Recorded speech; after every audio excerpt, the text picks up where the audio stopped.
But let's start with news from Afghanistan, where the Taliban has launched coordinated attacks on the northern city of Kunduz. They surrounded it from 4 directions and made it to the city centre. Now, the assault comes a day before President Ashraf Ghani is due to meet world powers at a major donor conference in Brussels. Let's go live to our correspondent Jennifer Glasse, who's in the capital, Kabul. What is the situation now with regard to Taliban positions in Kunduz?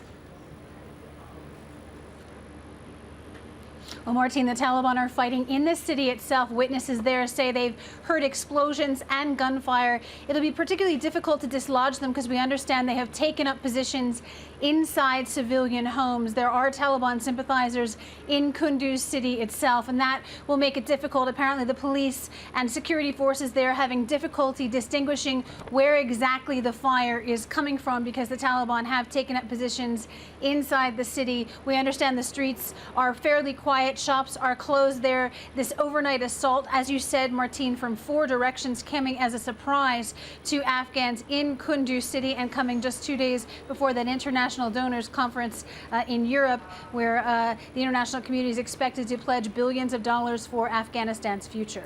Now, last time, a year ago or so, the Taliban took Kunduz. They held on to it for a few days and then left. Is this merely a show of force, do you think, or do you think that the Taliban may have plans to try to hold the territory?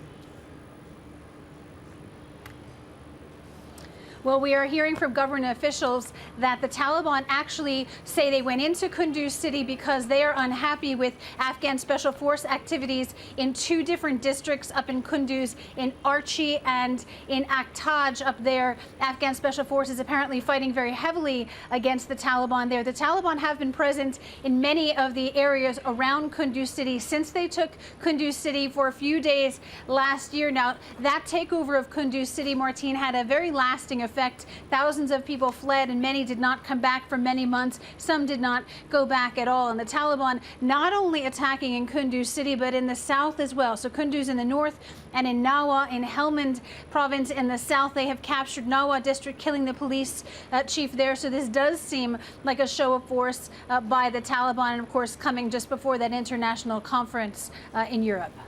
Thank you very much, Jennifer Glasse, live in Kabul.